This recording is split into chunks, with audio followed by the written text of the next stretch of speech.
सोचिए, क्या कुछ हाथ से लिखे हुए पन्ने भारत के दिल में बसी एक पूरी संस्कृति के राज खोल सकते हैं? आज हम ठीक यही पता लगाने वाले हैं, क्योंकि हम गोता लगा रहे हैं मध्य प्रदेश की जनजातियों की दुनिया में। पहली नजर में देखने पर ये बस कुछ लिखे हुए पन्ने ही तो लगते हैं, है ना?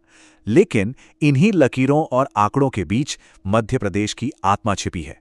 तो ये नोट्स हमें इस राज्य की जनजातीय विरासत के बारे में आखिर बताते क्या है? चलिए पता लगाते हैं। तो मध्य प्रदेश को भारत का जनजातीय हृदय आखिर कहा क्यों जाता है? ये सिर्फ एक कहने की बात नहीं है। इसके पीछे की वजह एक बहुत ही जबरदस्त आंकड़े में छिपी है। 21.1%। ये सिर्फ एक नंबर नहीं है, ये मध्य प्रदेश की आबादी का वो हिस्सा है जो अनुसूचित जनजातियों से आता है। मतलब इस राज्य का हर 5वां व्यक्ति एक ऐसी संस्कृति का हिस्सा है जो पीढ़ियों से इस जमीन से जुड़ी हुई है।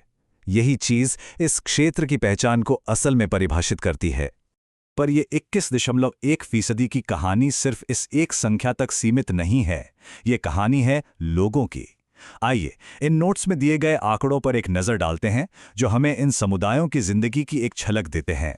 यहां आकर तस्वीर और भी दिलचस्प हो जाती है।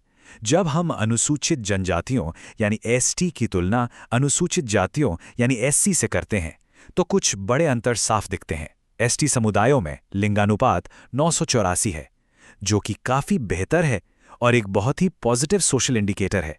लेकिन दूसरी तरफ साक्षरता दर देखिए, 50.6%। ये दिखाता है कि शिक्षा तक पहुंच में अभी भी चुनौतियां बनी हुई हैं। ये आंकड़े सिर्फ नंबर नहीं हैं, ये कामयाबी और संघर्ष दोनों की कहानियां कह रहे हैं। आंकड़ों से आगे बढ़कर देखें तो इन समुदायों की असली कहानियां मिलती हैं। तो चलिए मिलते हैं मध्य प्रदेश की दो सबसे बड़ी जनजातियों से, जो इस राज्य की सांस्कृतिक रीढ़ हैं, भील और गोंड। तो सबसे पहले बात करते हैं भीलों की। ये सिर्फ एक जनजाति नहीं है, ये मध्य प्रदेश का सबसे बड़ा जनजातीय समूह है और इनकी मौजूदगी राज्य के कोने-कोने में महसूस की जा सकती है। कभी सोचा है कि भील नाम का मतलब क्या हो सकता है? हमारे नोट्स बताते हैं कि ये नाम द्रविड़ शब्द विल्लुवर से आया है, जिसका मतलब होता है धनुर्धर। ये नाम ही उनकी ऐतिहासिक पहचान को जाहिर करता है कि वो कितने कुशल तीरंदाज हुआ करते थे। और इनकी संस्कृति भी इनकी कहानी जितनी ही रंगीन और जीवंत है। जरा भगोरिया त्योहार के रंगों की कल्पना कीजिए, उनकी विश्व प्रसिद्ध पिथौरा दीवार पेंटिंग की बारीकियों को देखिए और तांत्या भील जैसे नायकों की वीरता को याद कीजिए। ये एक बहुत ही समृद्ध और गहरी दुनिया है। अब बात करते हैं गोंड जनजाति की। ये न सिर्फ मध्य प्रदेश की दूसरी सबसे बड़ी जनजाति है, बल्कि पूरे भारत की सबसे बड़ी जनजाति है। जी हाँ, इनका इतिहास तो राजाओं और रानियों से भरा पड़ा है और इनकी विरासत आज भी जिंदा है। इनका नाम तेलुगु शब्द कोंड से आया है, जिसका मतलब है पहाड़, जो इनके निवास स्थान को बताता है। लेकिन दिलचस्प बात यह है कि वे खुद को कोयतुर कहलाना पसंद करते हैं। ये नाम उनकी अपनी भाषा से आता है और उनकी गहरी पहचान को दिखाता है। गोंडों की विरासत तो सच में कमाल की है। एक तरफ रानी दुर्गावती जैसी योद्धा रानियां हैं, तो दूसरी तरफ उनका कर्मा नृत्य, जिसके नाम गिनीज वर्ल्ड रिकॉर्ड तक है। उनकी सामाजिक बनावट भी उतनी ही अनोखी है, जिसमें दूल्हा देव की पूजा और लमसेना जैसी विवाह की रस्में शामिल हैं। ये एक बहुत ही समृद्ध और जटिल समाज है। लेकिन देखिए, भील और गोंड तो बस कहानी की शुरुआत हैं। मध्य प्रदेश की जनजातीय दुनिया तो जैसे परंपराओं का एक खूबसूरत, एक रंगीन मोज़ेक है। चलिए इन नोट्स में बताई गई कुछ और दिलचस्प रीतियों पर फटाफट एक नजर डालते हैं। जैसे कि मुरिया जनजाति की घोटुल परंपरा। अब ये सिर्फ एक यूथ डॉर्मेट्री नहीं है, नहीं, ये उससे कहीं ज्यादा है। ये वो जगह है जहां नौजवान सीखते हैं, मिलते जुलते हैं और अपनी संस्कृति को अगली पीढ़ी तक पहुंचाते हैं। ये तो जैसे समुदाय का धड़कता हुआ दिल है।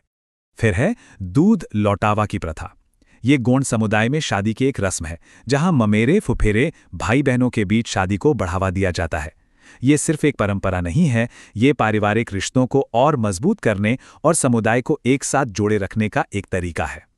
और जरा बैगा जनजाति की खेती के तरीके, बेवर को देखिए।